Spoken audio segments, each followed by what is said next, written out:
La vente de calendrier est une activité de financement majeure pour les groupes scouts. Elle dépend de l'engagement des groupes et de la motivation des jeunes. Contrairement aux idées reçues, ce n'est pas qu'aux jeunes de maîtriser la technique de vente des calendriers. C'est aussi aux animateurs et aux animatrices d'assimiler ces techniques afin de pouvoir encadrer les jeunes et les guider dans leur démarche. Nous avons remarqué qu'une vente de calendrier bien organisée permet d'être extrêmement simplifiée et d'être beaucoup plus rentable.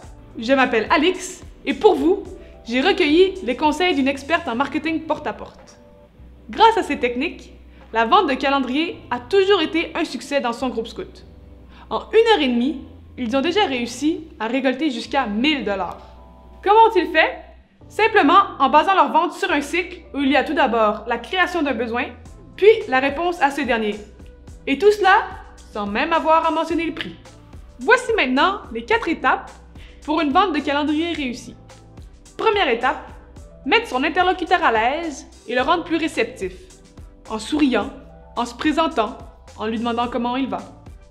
Deuxième étape, créer le besoin, en posant une question à laquelle il est impossible de dire non. Troisième étape, développer le besoin.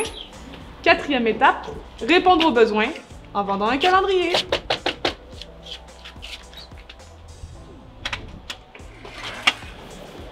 Bonjour, ça va bien? Oui, ça va bien et toi? Oui, merci. Je m'appelle Alix et je fais partie des scouts de Notre-Dame-des-Neiges. J'avais une question pour vous aujourd'hui. Oui. Est-ce que vous avez déjà acheté votre calendrier pour l'année 2020? Non, je ne l'ai pas encore. Ça tombe bien parce que si je passe dans votre quartier aujourd'hui, c'est pour vendre le calendrier scout. En fait, la vente du calendrier nous permet de ramasser des fonds pour financer nos activités, nos camps, etc.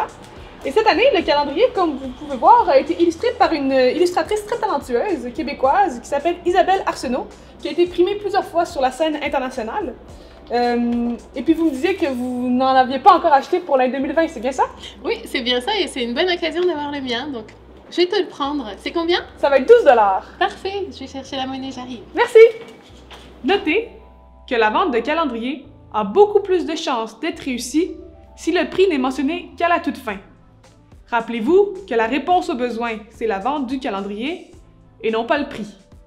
Vous êtes censé avoir pratiquement vendu le calendrier et le prix ne devient alors qu'une simple formalité. Rappelez-vous d'ailleurs que 10 $, ce n'est pas si cher payé pour un calendrier de ce type. En librairie, ils peuvent être vendus jusqu'à 20 $. Souvenez-vous également de ne pas tomber dans le piège de la question fermée, celle à laquelle on peut répondre par un non. Par exemple, au lieu de demander « Voulez-vous un calendrier scout ?», demandez plutôt « Avez-vous déjà un calendrier pour l'année 2020 ?» Non? Ça tombe bien, car j'en ai un pour vous. Et le récapitulatif pour une vente de calendrier réussie. Première étape, mettre en confiance. Deuxième étape, créer le besoin.